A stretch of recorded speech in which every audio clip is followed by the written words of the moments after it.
ബിജു ചേലക്കരയിൽ നിന്ന് ചേരുന്നുണ്ട്. Biju, very good morning. KSRTC ബസ്സിൽ യാത്ര ചെയ്തിട്ടുണ്ടോ? ഡിപ്പോയിലൊക്കെ എന്താണ് അനുഭവം? KSRTC ബസ്സിൽ യാത്ര ചെയ്യുന്ന ഒരാൾ തന്നെയാണ്. ശ്രീ ബഹുമാനപ്പെട്ട അരുൺ സാർ, താങ്കളോട് വടക്കഞ്ചേരി ഡിപ്പോയെ കുറിച്ചാണ് പറയാനുള്ളത്. പാലക്കാട് ജില്ലയിൽ എന്താ അവസ്ഥ? ദീർഘദൂര സർവീസുകൾ ഒരുപാട് കയറി ഇറങ്ങുന്ന ഡീസൽ അടിക്കുവാനായിട്ട് കയറി ഇറങ്ങുന്ന ഒരു ഡിപ്പോയാണ് വടക്കഞ്ചേരി. പാലക്കാട് ഡിപ്പോയില് ഡീസൽ പമ്പ് ക്ലോസ് ചെയ്തതിന് ശേഷം ഈ വടക്കഞ്ചേരി ഡിപ്പോയില് ബസ്സുകൾ കയറി ഇറങ്ങാൻ ഹൈവേയിൽ നിന്നുള്ള റോഡിന്റെ ശോചനീയാവസ്ഥ.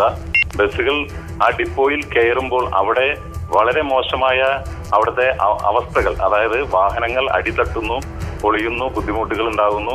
യാത്രക്കാർക്ക് വേണ്ട രീതിയിലുള്ള ഫെസിലിറ്റീസ് അവിടെയില്ല. ദീർഘദൂര സർവീസുകൾ അവിടെ കയറി ഇറങ്ങുമ്പോൾ യാത്രക്കാരുടെ ബുദ്ധിമുട്ട്, അവരുടെ സമയനഷ്ടങ്ങൾ എല്ലാം വലിയ പ്രശ്നമാണ്. പാലക്കാട് പമ്പ് പണികളെ കുറിച്ചൊന്നും കാര്യമായി നടക്കുന്നില്ല. പാലക്കാട് പമ്പ് അടച്ചതിനു ശേഷം വടക്കാഞ്ചേരിയിലേക്ക് ബസ് കൂടുതൽ വന്നിട്ടും വേണ്ടത്ര സംവിധാനം അവിടെ ഒരുക്കിയിട്ടില്ല അല്ലേ? വടക്കാഞ്ചേരി ബസ് സ്റ്റാൻഡിൽ ഒരുക്കിയിട്ടില്ല.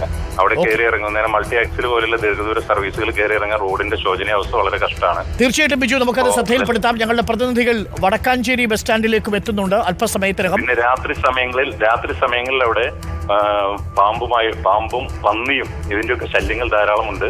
ബസ് സ്റ്റാൻഡിലേക്ക് പാമ്പും പന്നിയും ഒക്കെ വരും അല്ലേ? പന്നി തൊട്ട് ചേർന്ന സ്ഥലങ്ങളിൽ നിന്ന് പൊതുസ്ഥലം, ഒരു പ്രൈവറ്റ് പ്രോപ്പർട്ടിയാണ്, അവിടെ പന്നികൾ ധാരാളം. അപ്പൊ അതെല്ലാം രാത്രിയിലും ജീവനക്കാർക്കും യാത്രക്കാർക്കും സുരക്ഷിതത്വം ഇല്ല. വളരെ ഭീഷണിയാണ്. പാമ്പുകളുടെ ശല്യം ഭയങ്കര ബുദ്ധിമുട്ടാണ്. പ്രേക്ഷകർ ഇത് കേൾക്കൂ. ഇത് ബിജു ചേലക്കര എന്നൊരു പ്രേക്ഷകനാണ് ഇപ്പോൾ പറയുന്നത്. വടക്കാഞ്ചേരിയിലും പാമ്പും പന്നിയും KSRTC സ്റ്റാൻഡിലേക്ക് ഇറങ്ങുന്ന ഒരു സാഹചര്യമുണ്ട് എന്നതാണ്.